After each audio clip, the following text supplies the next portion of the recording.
تحية خالصة لكم. أهلا وسهلا ومرحبا بكل أوفيائنا وبكل مستمعينا اللي أكيد أنهم كيتابعونا على أثير إذاعة مدرجو. حنا معكم طبيعة الحال إلى حدود الساعة 11 وغنمشيو مباشرة وغادي نرحبوا بالأستاذ محمد أحليمي أخصائي في التغذية. صباح الصحة والسلامة أستاذي ومرحبا بك. شكرا أختي سكينة، تحية ليك وتحية لفريق العمل وتحية للمستمعين الكرام، وصباح الصحة والسلامة للجميع إن شاء الله. أحوال طيبة على خير. بارك الله فيك، شكرا. الله يطول عمرك. إذا أستاذي حديثنا يستمر على القولون بطبيعة الحال وصحة الأمعاء ديالنا.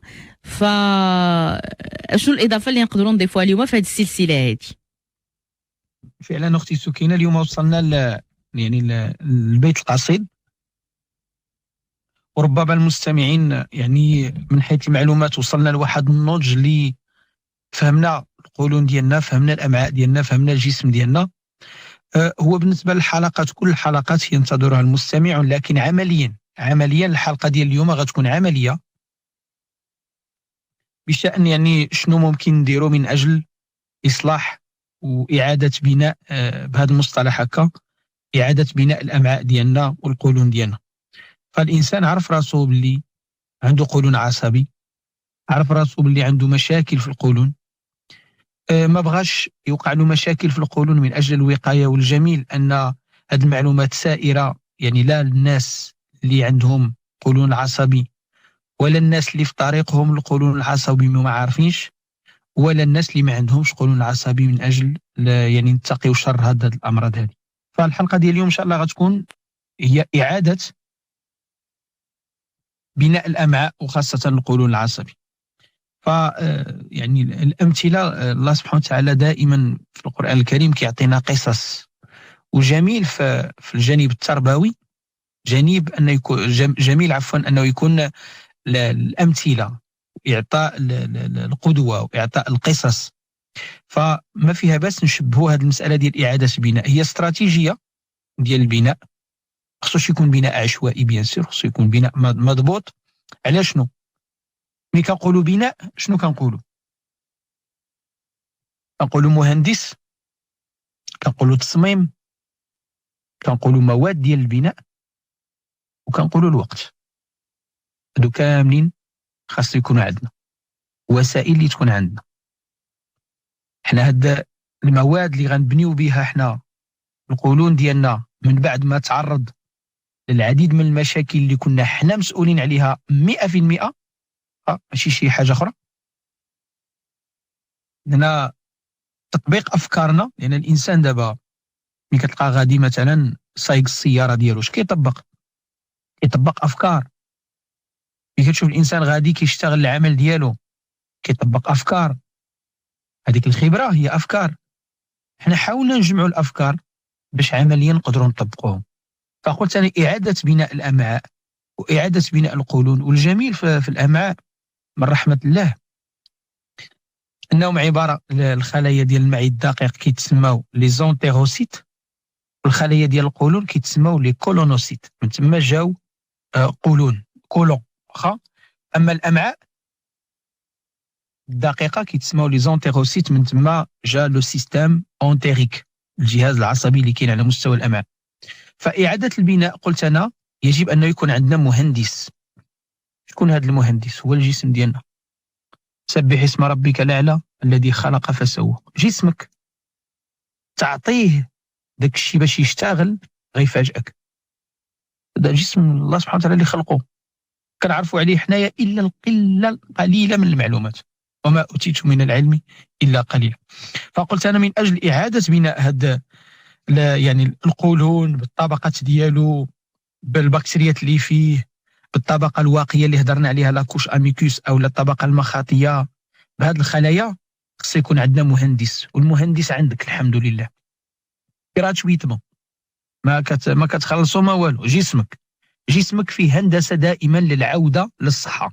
عقل عليها دائما جسمك في الطبيعة ديالو كيقلب على الصحة، بحال واحد الكرة ديال الحديد مربوطة بواحد الخيط، كتدفعها كتبقى غادا جايه شنو تحت تأثير داك الدفعة ديالك. ما اون فوا انت تبعد منها وتخليها تمشي تابع القوانين الفيزيائية كتوقف. هكاك عاوتاني جسمنا اون فوا نبعدو من التأثيرات السلبية ونمشيو فيما هو فطري من حيث الحياه ديالنا، الجسم كيرجع ليطا انيسيال ديالو اللي هي حيت ليطا انيسيال الحاله الاولى ديال الانسان هي الصحه ماشي المرض. علاش شنو هو الدليل؟ والله سبحانه وتعالى قال سبح اسم ربك الاعلى الذي خلق فسوى. الله سبحانه وتعالى قال لقد خلقنا الانسان في احسن تقويم. صافي الصحه، حنا ليطا انيسيال ديالنا هي الصحه. اذا انت تخيل الصحه ديالك بحال داك الكره ديال الحديد مربوطه بواحد الخيط، اشاك فوا انت كتدفع في هذيك الكره كتكون تحت التاثير ديالك انت سلبا. بالحق اون فوا تبعد منها وتخليها تحترم القوانين الفيزيائيه كتلقى راسك باللي هذيك الكره رجعت ليطا انيسيال. هذا هو جسمك انت. فقلت انا هي الجسم اعاده بناء هذا القولون. قلت انا المهندس هو انت جسمك فيه هندسه العوده للصحه. هذه النقطه الاولى. التصميم ضروري خصو عندنا واحد البلان. هذاك لو بلان هو هضرنا عليه في المعلومات اللي يعطينا هذه تقريبا 5 الحلقات: الخميس، الجمعه، الاثنين، الثلاثاء، الاربعاء. هادو كلهم حطينا التصميم اللي غنبنيو به هذا القولون. هذا كفانا من خذ هاد العسل ديال الدغموس غادي يحيد لك القولون، ولا خذ هاد يعني حبوب اللقاح يحيد لك القولون. عارف 2025 كون واقعيين. فقلت انايا تصميم، يكون عندي تصميم، والمهندس عندي كتبقى الوقت. هادشي ماشي غنديرو في الصباح وفي العشيه غادي نلقى عندي قولون يشتغل بشكل جيد. باش نكونوا واقعيين فخص وقت. انت ملي كتبدا البناء ديالك خاص وقت. اي واحد جايبني خاص وقت. كتشوف هذه حتى كتلقى وصلتي لواحد المرحله هكا عاوتاني. اذا مهندس، تصميم، وقت ومواد للبناء. الناس غيتسالوا شنو هما، الله يجازيهم بخير، تحيه للبنايه، شنو هما هاد العمال اللي غيشتغلوا؟ هما البكتيريات، عقلوا عليهم. هما البكتيريات النافعه، وهاد البكتيريات النافعه خصها لا ريكومبونس. انت هذوك العمال اللي كيبنيو لك راه خصك تخلصهم في الاخر السيمانه، ولا في الكنزه، ولا في 15 يوم، ولا في الشهر، ولا المهم خصهم يتخلصوا. شكون اللي غيشتغل معنا؟ شكون العمال اللي غيشتغلوا معنا من اجل حنا عندنا التصميم، عندنا المهندس، عندنا الوقت، عندنا مواد البناء، مي شكون اللي غيشتغل؟ شكون هما لي باكتيري؟ هما البكتيريات النافعه اللي درنا عليها حلقه خاصه. داك الساعه ملي تبنى الدويره ديالك فرشها كيف ما بغيتي هكا عاوتاني. ملي تبنى القولون ديالك غير انت خصك تمشي على ذوقك. ف من غير المعقول، وهذا يعني كيبان لي انا منافي للمنطق، هو انك نتايا في الحياه ديالك وصلتي لواحد النتيجه مفادها انك عندك قولون عصبي. تقال لك وتشخصتي بان عندك قولون عصبي. أيعقل أنك تكمل كما كنت غادي؟ هل من المنطقي أنك نهار تعرف راسك غلط تكمل في الغلط؟ هذاك هو الغلط الحقيقي. شنو هو الخطأ؟ هو أن الإنسان يعني شحال من واحد غادي غلط ولكن ما عارفش راسو راه غادي غلط. فوقاش كيتسمى أنه كيتحمل مسؤولية الخطأ؟ في حالة ما إلا عرف أنه خطأ وغادي في الخطأ، بل إلا عرف أنه خطأ وصحح الخطأ، هذا ما كنسميوهش مخطئ. شوف سبحان الله، حتى في الدين ديالنا باب التوبة. إنسان غادي غلط ما عارفش راسو غلط، اون فوا كيتوب كيولي عزيز عند الله. هكا عاوتاني حتى في الفطرة ديالنا. ما يمكنش نتايا تكون غادي في واحد النمط أدى بك للسرطان، أدى بك للقولون، أدى بك للسكري، أدى بك للأمراض، أدى بك للزيادة في الوزن، ونوقف أنا عند واحد المحطة سميتها العلاج، سميتها أسباب العلاج، فيها الجانب الطبي، فيها بزاف الجوانب، وصافي سالات وخرجت الحمد لله مزيان، ونرجع نعيش بنفس النمط. القولون العصبي من بعد فاش كيمرض لا يستجيب إلا للنمط الصحيح، سينو ما غيمشيش معك. غتبقى عايش بالاكتئابات، تبقى عايش بالقبض، تبقى عايش لا كونستيباسيون، لا قدر الله يقدروا يكونوا مشاكل من بعد. فشنو خاصنا نديرو؟ إزالة المؤثر الخارجي اللي يربك الأوراق ديال الجسم ديالك. وهذه المؤثرات الخارجيه منهم التغذيه، منهم كنقول منهم واخا. ف اولا هادشي اللي يلاه شرت له دابا، لن تتغير الحاله ديالك ما دمت مستمرا في نمط اتى بك الى حيث انت، اللي انت في القولون. يعني ما يمكنش الحاله ديالك تبدل وانت باقي مستمر في النمط اللي جابك لهذه الحاله. فمنطقي اننا نبدلوا النمط ديالنا. كيفاش غنبدلوا هذا النمط ديالنا؟ الجسم اخوتي مقسوم على 4. ملي كنقولوا شحال كاينين الحواس، كنقولوا الحواس ال5. ايوا الجوع شمن حاسه، الحب شمن حاسه، العطش شمن حاسه، الخوف شمن حاسه، الشبع شمن حاسه. الناس يقول لك حاسه الاحساس، ما كاينش حاجه سميتها حاسه الاحساس. الحواس ال5 ديال الجسم المادي، حيت حنا ركزنا على الجسم المادي فقط.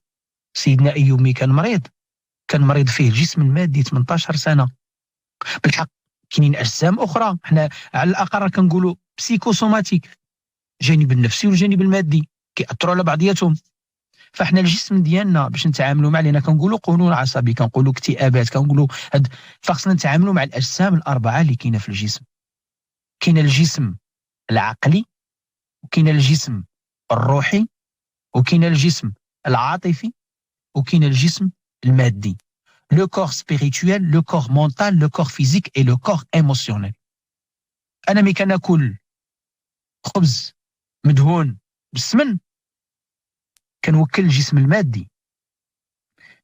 برنامج الصحه والسلامه كيوكل الجسم العقلي. كتصلي كتوكل الجسم الروحي.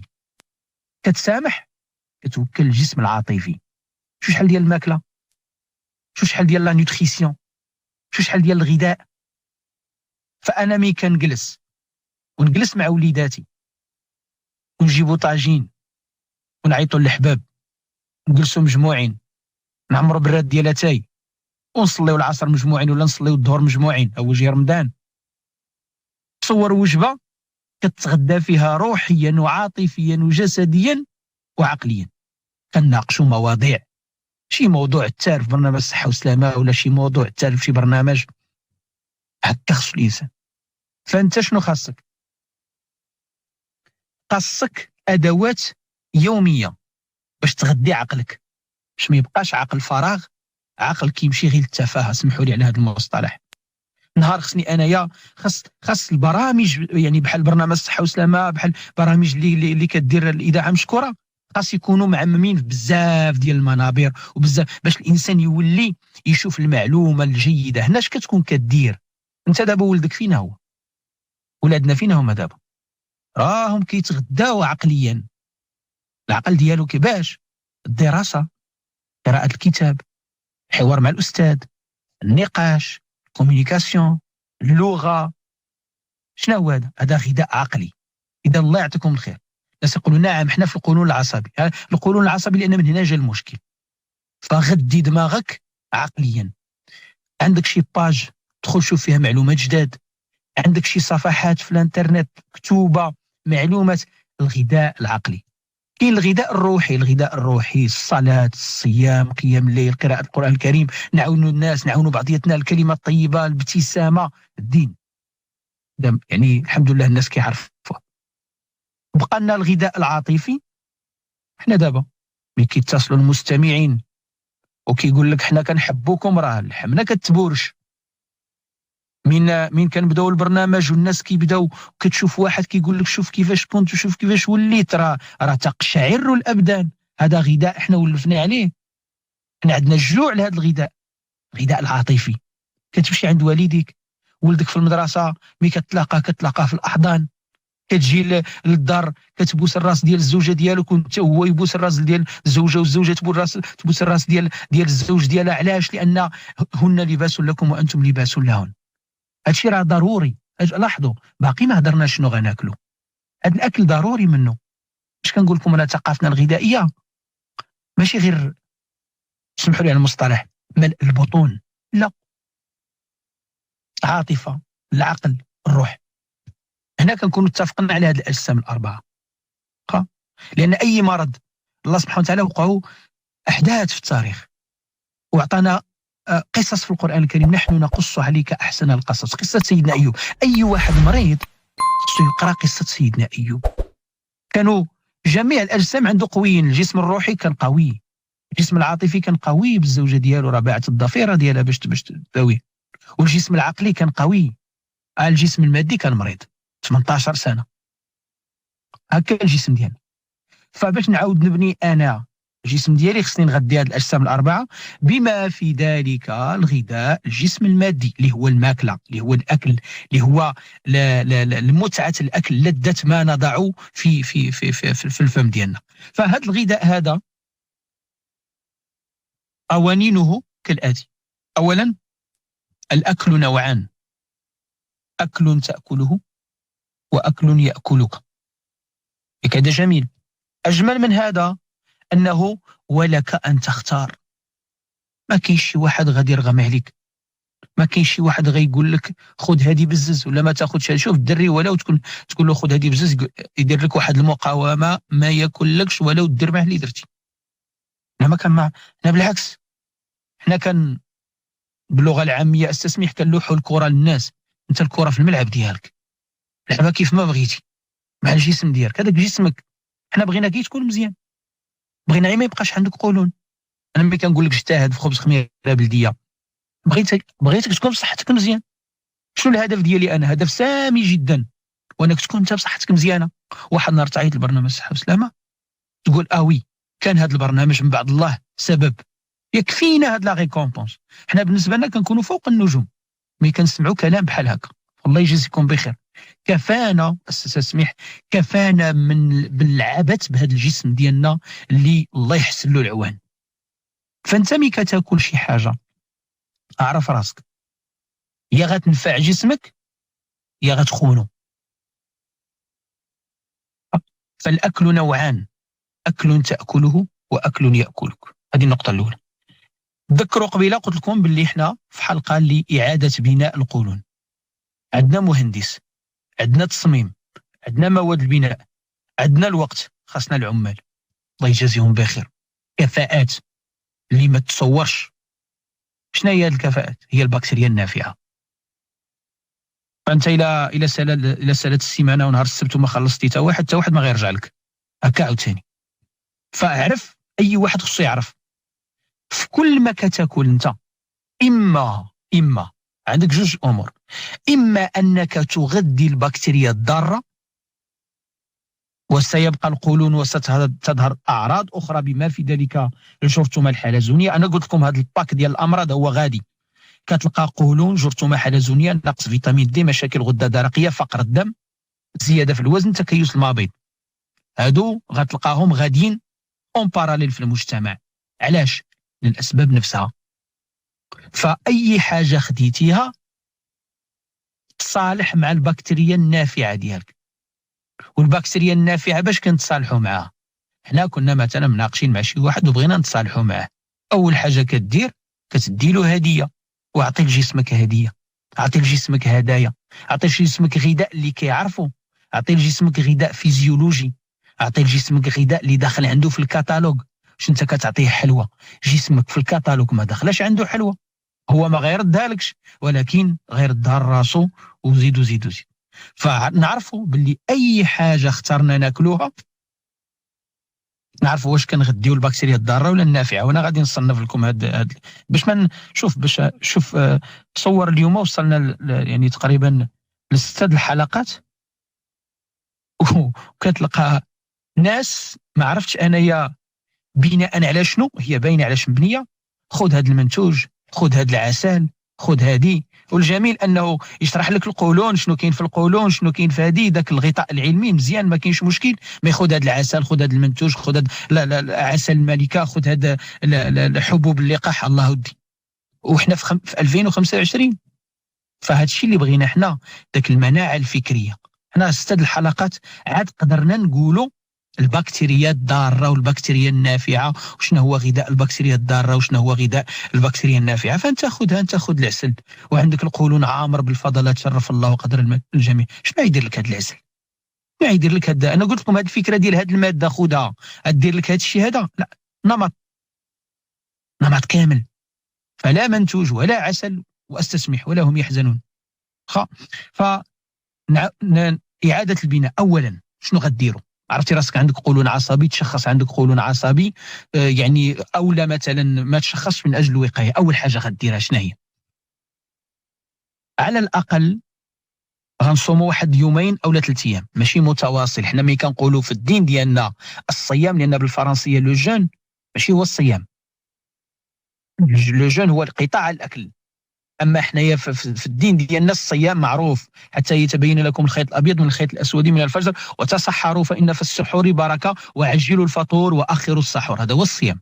دونك شنو غدير انت؟ غتسحر في الوقت ديال السحور، الماكله تكون مزيانه، غتفطر من بعد فاش تصوم، وتقبل الله الجميع. راه اليوم الثاني اليوم ديال الايام البيض، يعني البارح واليوم وغدا، الله يتقبل الجميع، اللهم بارك لنا في شعبان وبلغنا رمضان. فنصوموا 3 ايام على الاقل، 48 ساعه 72 ساعه، ماشي كونتينيو، يعني 3 ايام. كنقولوا 3 ايام بما في ذلك السحور والفطور والقواعد ديال الصيام. علاش؟ السؤال المطروح علاش؟ عمل جبار ملي كتصوم. انت عندك قولون عصبي، راه ربما تصوم بانك ما قادرش تاكل، اللهم صوم يكون فيها علم وجانب الاجر. يعني الملائكه قالت ربنا وسعت كل شيء رحمه وعلما. فشنو كيوقع انت ملي كتصوم؟ دابا مثلا عندك قولون، دابا راك صايم، شنو كيوقع؟ فالخمائر والبكتيريات، ردوا البال، الخمائر والبكتيريات الضاره انتهازيه بحال بعض الناس. فالخمائر والبكتيريات الضاره هي انتهازيه بحال الفيروسات، لكن ضعيفه بحال بعض الناس. هذاك الضعف ديالها كيخلي انك انت بالصيام غتحرمها من القوت ديالها. النهار الاول كتنقاص واحد لا بوبولاسيون، النهار الثاني كتنقاص هذيك لا بوبولاسيون اللي دارت ريزيستانس، والنهار الثالث كتلقى راسك. الجميل في الصيام، انا شوف، انا لم ارى في حياتي، ماشي انا اللي قلتها، مي الحمد لله الدين ديالنا كيحث، مي انا شخصيا لم ارى في حياتي اجمل من الصيام. فانت ملي كتصوم 3 ايام عند القولون العصبي حتى الجرثومه الحلزونيه، اول ما كيوقع كتطلع الكفه ديال البكتيريات النافعه. علاش؟ لانها هي مقاومه لغياب العناصر، والخمائر والبكتيريات والفيروسات الانتهازيه بداك الضعف ديالها وعند حرمانها من القوه ديالها ديال الغذاء، ديال الكونستيباسيون، ديال التخمرات، ديال هادشي كامل هذا، شنو كيوقع؟ كتضعف، في حين ان البكتيريا النافعه كتقوى. وشو سبحان الله العظيم، ملي كتقوى هو فيلم، ملي كتقوى البكتيريا النافعه. قلت لكم انايا كاين واحد النوع ديال البكتيريات سميتهم لي باكتيري كومونسال، كيمشيو مع البكتيريات النافعه، البيفيدوس، لاكتوباسيلوس. اش كيوقع خلال 3 الايام؟ علاش قلت انا 3 وماشي 2؟ وعلاش الايام البيض يستحب الصيام فيهم ماشي يومين 3 ايام؟ لان الخلايا تبنى في 48 ساعه، في يومين. النهار الثالث كنكونوا ضمننا خلايا معويه جديده وطبقه واقيه على مستوى القولون والامعاء. شفتوا العظمه ديال الصيام؟ داك لاكوش اميكوس بجوج ديال الطبقات ديالها كيعاودوا يتبناو، كتسكن فيهم لي باكتيري كومونسال كيسكنوا فيهم، وعارفين باللي البكتيريا النافعه هي اللي ولا واخده لك لامان. فشنو كيوقع؟ اول ما كيوقع تنظيف القولون في الصيام، يخرجوا الفضلات، شرف الله وقدر الجميع، بشكل تام. ومن هنا كتبدا يعني لا سيريموني ولا الاشياء الجميله، داك الحفله الجميله الفيزيولوجيه في الجسم ديالنا. فهنا امام اعطاء واحد الدفعه للبكتيريا النافعه. مزيان، 3 ايام صمت انايا، سكنات لي، خدات البكتيريا النافعه، خدات لامان في القولون ديالي، خصني ندعمها بجوج الامور. دونك ها هما عندي البكتيريات النافعه خصني نتهلا فيهم. كما كنت كنتهلا في البكتيريا الضاره بالحلويات والمحليات وداك الشيء محمر والكيكه وهاد الامور هذه كامله، دابا عندي بكتيريات نافعه غنتهلا فيها انا بالحاجه الزوينه. اول حاجه هو التخلي عن كل ما قد يعيد ولا ما يمكن ان يعيد الوضع كما كان عليه. السكرومايسيس سيريفيسي، الخمائر، الخبز الابيض، المعجنات، هاد الامور كامله فاكثر من هكا. الخبز، اهم نقطه هي الخبز. عمرك تاخذ الخبز الا تكون مخمره بالخميره البلديه. علاش؟ لان عقلو منين بدانا نقولون؟ بدانا من ان العجينه طبيعه كتلصق. انتم كتشوفوا كديروا الطحين في يدكم باش تبغيو تقرصوها، العجينه كتلصق. هذيك اللي كيلصق في البيتريساج في العجينه تكون واحد بروتين سميتو واحد لو ريزو كيتسمى الجلوتين نيتورك او لا لو ريزو ديال الجلوتين تكون هو اللي كيلصق. فهذاك لو ريزو ديال الجلوتين هو اللي فيه المشكل، هو اللي كيلصق لنا في القولون، هو اللي كيعطينا تخمرات بيتريفاكسيون كونديدا البيكون كتحيد الطبقه الواقيه كيبان عندك قولون. شنو خصني ندير؟ خاصني نحاول نشد شي مقوسه ونقطع بهم هذاك الجلوتين باش يتقطع، كتسمى لا بريديجيستيون. شكون اللي كيدير هذه العمليه؟ ماشي غتاخذ مقص وتقطع، لا، الخميره البلديه. خلي خبزك. الناس اللي عندهم القولون العصبي، الا كانوا الناس كيخمروا في ساعتين نتوما خمروا في 3 السوايع، والا كانوا الناس كيخمروا في 3 السوايع نتوما خليو خبزكم 4 السوايع. دائما زيدوا. كل الناس اللي عندهم القولون، الناس اللي بغاو يحميو راسهم من القولون، لان هذيك الحموضه الخبز هي اللي كتهبط لنا البي اش وكتخلي عائله ديال المقوسه دي زونزيم كيتسموا لي بروتياز هما اللي كيقطعوا لنا الجلوتين. اذا شنو كنفهموا من هنا؟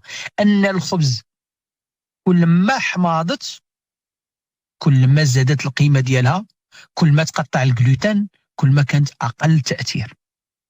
وكذلك ملي كنديروا الخميره البلديه ضمنيا كنتخلاو على السكرومايسيس سيريفيسي اللي هي كتجيب لنا الكونديدا وكتجيب لنا هذه الامور كامله. هذه النقطه الاولى. النقطه الثانيه تعويض المذاق الحلو. انا قلت تعويض ليس التخلي. انا ضد ان الانسان يحيد المحلي والحلويات ويبقى هكايا، لا، غتجيك واحد الفخنقال وغتولي تقلب يعني بواحد الطريقه عجيبه. دونك شنو كنديروا؟ تعويض المذاق الحلو المصنع بما هو مذاق جاي من الطبيعه وجاي من الموسم. علاش؟ لان ملي كتاخذ انت ليمونه ولا تفاحه فيها الماء، فيها المعادن، كتعطيك، كتجنب الاجتفاف، كتجنب القبض. والقبض عقلوا عليه هو السبب الاول ديال كل الامراض. علاش؟ لان هي السبب ديال القولون العصبي. شرب الماء الحي، الانسان يدير الماء في الانيه ديال الطين على الاقل واحد 2-3 ديال السوايع ويشرب وهو جالس. عافاكم قواعد شرب الماء 5. نجلسوا، نشدوا الكاس باليد اليمنى، نقولوا بسم الله، نشربوا على 3 دفعات ونقولوا الحمد لله. هادو 5 كتاخذ فيهم فائده وكتاخذ فيهم اجر. وكل حاجه حسنه والحسنه بعشر امثالها. كتاخذ 50 حسنه فقط في شرب الماء. ملي تبغيو تشربوا جلس، خذ الكاس باليمين، اشرب على 3 دفعات، قول بسم الله، اشرب على 3 دفعات وقول الحمد لله. فكيفاش غندعموا هاد البكتيريات النافعه؟ هما ولاو عندنا صافي. دونك شنو كيبغيو العديد من الاغذيه اللي هي كتغذى عليها. اولا الالياف كاينه الالياف المخمره والالياف غير المخمره. الالياف اللي هي غير مخمره كاينه في الخضر الموسميه دابا الان، السيلولوز، ليميسيلولوز، والاو اللي هي مخمر كيتسموا لي بيكتين. دونك دابا الباربه، البسباس، الخس، القوق، الجلبانه، الفول، الخرشوف، المكور، الشوفلور، الورقيه، هادو كاملين اغذيه ديال دابا. اللفت بالانواع ديالو، هادو كاملين الاغذيه ديال دابا. وباش تقيس ان الامعاء ديالك تحسنات بالقطاني، ملي تولي تاكل القطاني والجسم ديالك يستجيب لها، عرف عندك امعاء قويه. الشيء القطاني هو لو تيست، حيت القطاني غذاء قوي ما كيتحملش الجهاز الهضمي ضعيف، ما كيقدرش يتحمله. فكذلك البطاطا القصبيه والبطاطا الحلوه غذاء البكتيريا النافعه بامتياز. عقلوا عليها. فكل الأغذية اللي هضرت عليها أنا دابا، بالإضافة إلى السمن كذلك جيد جدا في إعادة بناء الطبقة ديال القولون. الاهتمام الدقيق جدا بالتوابل، دي مسألة مهمة بزاف. التوابل عافاكم، اقتنيوا التوابل بطريقة تكون طريقة جيدة. استعمال الملح الحية وتجنب الأكل قدام التلفازة، الأكل بسرعة، الأكل وانت شاد التليفون، مي تكون مقلق ما تاكلش واخا. زائد نعطيو واحد الدفعة للخلايا العصبية على مستوى القولون، لأن عندنا ديبرسيون في القولون العصبي. دونك نعطيو واحد الدفعة باش هاد القولون والأمعاء ديالنا كلها تولي تعاود تفرز هرمون السعادة اللي هو السيروتونين. باش حمض التريبتوفان وفيتامين بي 3 والفيتامين بي 6 فين كاينين؟ كاينين في النخالة، كاينين في المكسرات بلا ملح، كاينين في التمر، كاينين في القطاني، كاينين في الشعير، كاينين في التشيشة، كاينين في اللحوم، دجاج بلدي، اللحوم الأخرى كمية بسيطة. دجاج بلدي نديرها في خيط أنا في الطاجين. في الأجبان ديال الماعز، في حليب الماعز، في حليب الناقة. حليب انواع الحليب الا كانت جيده ما كاينش مشكل. غير في المرحله الاولى الا شفتوا راسكم عندكم انتوليرونس، لان بعض الناس عندهم لانتوليرونس او بروتين ليد فاش او لانتوليرونس او لاكتوز، بلاش. مي الا لقيتوا حليب الناقه ولا حليب الماعز الانسان ياخذوه ما كاينش مشكل، باش نتجنبوا القبض، باش نعاودوا نبنيو البكتيريا، باش نعطيوها شنو بغات، باش كنكونوا داك الساعه غنسكنوا في واحد الجسم اللي عرفنا التصميم ديالو وحنا بنيناه بواحد العمال اللي اشتغلوا معنا الله يجزيهم بخير، واللي غيبقاو يشتغلوا معاك. تجنب القبض، زائد الحركه، الترفيه. شنو معنى المقصود بالترفيه؟ خرج مع وليداتي، مع الزوج، مع الزوجه، نمشي عند عائلتي، نمشي عند الاسره ديالي، نمشي نخرج للطبيعه، نخرج هاد الامور كامله، المشي والنوم الجيد. هكا هذه هي استراتيجيه ديال العمل. شوف شحال هادشي كامل هذا ونجيو نسمعوا خذ هذا المنتوج يحيد لك قولون عصبي. يعني هادشي هذا واش كيبان منطقي؟ لا اظن انه منطقي من خلال وجهة النظر ديالي انا. فنتمنى ان شاء الله نكون اعطيناكم خارطة الطريق فيما يخص هذا الاتجاه هذا. اوثقوا بيا هادشي كامل هذا اون فوا تبداه كيبقى هو كيطلب راسو. اون فوا تبدا شي حاجه زوينه كتبقى غير الحاجه الزوينه اللي كتقلب عليك، الحاجه الخايبه كتزول. فهاد الشيء علاش عافاكم نحترم الجسم ديالنا ونحترم ما يحتاج ونحترم هاد الجسم اللي قلناها له كيديرها. قلتي له نوض يلا نمشيو عندنا برنامج الصحه والسلامه، كينوض هو معاك. التفكير عاوتاني لا هو معاك. بغيتي تمشي للعمل ديالك هو معاك. اي حاجه طلبتيها منه هو طلب منك. غذاء نقي زوين ونخونو انا بالنسبه لي انايا يجب اعاده التفكير. فالله يكرم الجميع وان شاء الله نتمنى الصحه والسلامه للجميع. مرحبا. شكرا جزيلا لك أستاذي، وأكيد لقاءنا مازال متواصل ومستمر. لا سمحتي نتوقفوا مع فاصل قصير وغادي نرجعوا بطبيعة الحال نجاوبوا على أسئلتكم مستمعينا. خليكم معنا.